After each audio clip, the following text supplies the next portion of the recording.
समाज को कुछ देने की एक छोटी सी भावना से आज आनंद आश्रम एक बड़ा वृक्ष बन गया है। इस संकल्प को और आगे बढ़ाने के लिए आपकी सहायता की उम्मीद है। हमारे सेवक और दाता इस प्रयास को निरंतर आगे बढ़ा रहे हैं, लेकिन हमारे लिए ये सिर्फ एक शुरुआत है।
आनंद आश्रम के सभी सेवकों का आपको सप्रेम नमस्कार। मित्रों, आनंद आश्रम की 12 सेवाएं निरंतर चल रही हैं। उनमें से एक सेवा जो विशेष है वो है आशाएं। आशाएं हमारे समाज की वो बच्चियां हैं जो कुछ बनना तो चाहती हैं, परिवार के लिए कुछ करना चाहती हैं, देश को आगे लाना चाहती हैं, अपने पांवों पर खड़ी होना चाहती हैं, किंतु सिर्फ पैसों के अभाव से यूनिवर्सिटी फीस न पे कर पाने के कारण वो यूनिवर्सिटी एजुकेशन नहीं दे पाती। आनंद आश्रम इन बच्चियों को स्कूल्स से आइडेंटिफाई करके उनकी यूनिवर्सिटी एडमिशन कोऑर्डिनेट करता है। इन बच्चियों की कॉलेज फीस पे की जाती है और इन बच्चियों को आश्वासित किया जाता है, बेटा आपको ग्रेजुएशन, पोस्ट ग्रेजुएशन, पीएचडी जहां तक पढ़ना हो, आनंद आश्रम और उसके सेवक आपको सपोर्ट करेंगे।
आश्रम एक ऐसी संस्था है जिसका जीवन काल अभी छोटा है, 6 वर्ष का है।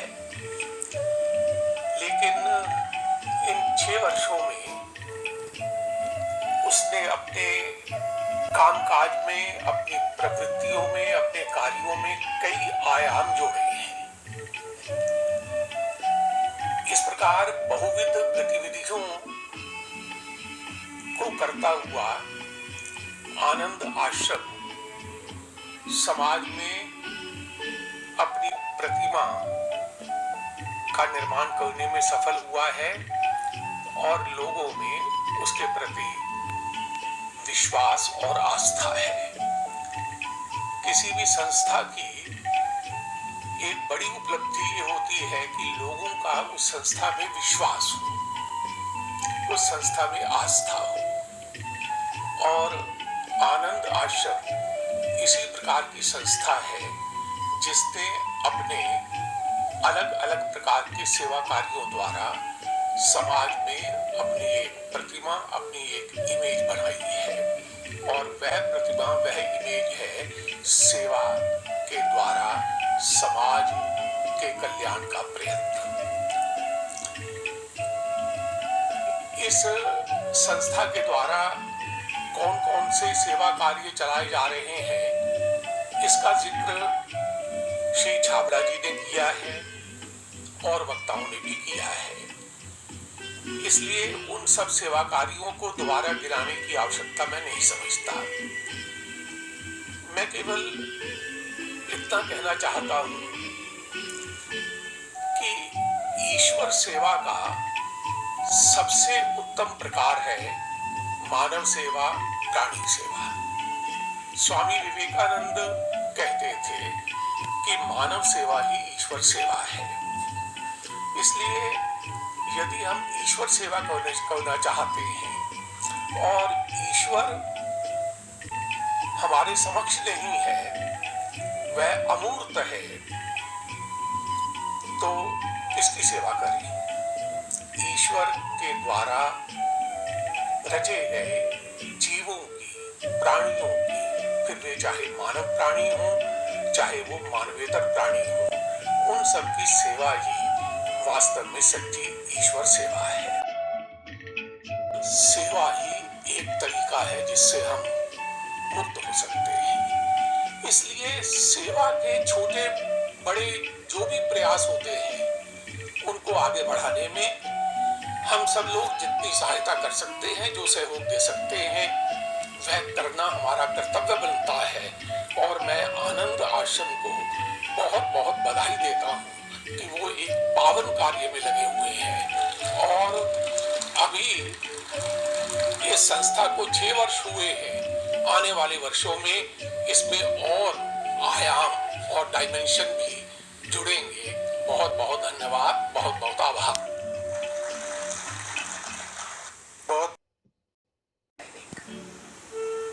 મોટા ભાગના લોકો, આ તો સારું થયું કે મેં વાંચ્યું, મોટા ભાગના લોકોના ચહેરા પર આવા કોઈ બોર્ડ નથી હોતા। મને જરૂર છે, હું નીડફુલ છું, મને તકલીફ છે, મને પીડા છે, મને સમસ્યા છે, હું એકલવાઈ જિંદગી જીવું છું, હું રોગી છું, આવા કોઈ પાટિયા કોઈને આપવામાં નથી આવતા। આ આઈડેન્ટિફાઈ કરવું એ પહેલી જોબ છે। સાચી જરૂરિયાત કોને છે એ શોધવું બહુ અઘરું છે। મહાભારતમાં એક જગ્યાએ ભીષ્મ કહે છે, જ્યાં બાણશૈયા પર સૂતા છે અને જ્યાં યુધિષ્ઠિર એમની પાસે જ્ઞાન લેવા જાય છે, ત્યારે ભીષ્મ બહુ સરસ વાત કરે છે કે કુપાત્રને આપેલું દાન એ કચરામાં નાખ્યા બરાબર છે અને સુપાત્રને આપેલું દાન એક વૃક્ષ વાવ્યા બરાબર છે। આ વાત હું માનું છું આનંદ આશ્રમ બહુ સારી રીતે સમજે છે। સાચા લોકોને સાચી મદદ જરૂરતના સમયે આપવી એ એક જોબ છે અને એ થઈ રહી છે, એનો મને બહુ આનંદ છે અને આજે હું એનો હિસ્સો છું, એ માટે એમનો હૃદયપૂર્વક આભાર માનું છું। થોડી વાત જે મારે સ્ત્રી વિશે કરવાની છે એ મુદ્દા પર આવું એ પહેલા મારે એ કહેવું છે કે તમે વિચારો તો તમને સમજાય કે સ્ત્રી તો સતત આપે જ છે। જન્મ થાય, દીકરી ટીવી જોતી બેઠી હોય અને પપ્પા બહારથી આવે, દીકરો ને દીકરી બે બેઠા હોય, 3 વર્ષનો 4 વર્ષનો દીકરો હોય અને બાજુમાં 2 3 4 વર્ષની દીકરી બેઠી હોય, અને પપ્પા બહારથી આવે તો દીકરાના ટીવી શોમાં જરાય ફેર ન પડે, દીકરી તરત નીચે ઉતરે, પાણી લઈ આવે. અને આપણને ગમે કે ન ગમે, આપણે સ્વીકારીએ કે ન સ્વીકારીએ, આ સત્ય છે. 3 વર્ષની દીકરીને તમે ડીંગલી આપી જુઓ, એને કેવી રીતે રમાડવી, એને કેવી રીતે માં થવું એ શીખવાડવું નથી પડતું. એ પગથી નહીં ઉચકે, આમ જ ઉચકશે.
सभी को सप्रेम नमस्कार। निरंतर 24 घंटे सभी दिशाओं में आनंद आश्रम सेवा चल रही है। हम धन्यवाद देना चाहते हैं उस ईश्वर को जो इस सेवा के स्वयं प्रेरणा स्रोत हैं। शांति, प्रेम, आनंद की सेवा विश्व भर में फैलती रहे, यही आनंद आश्रम का सिंगल मिशन है।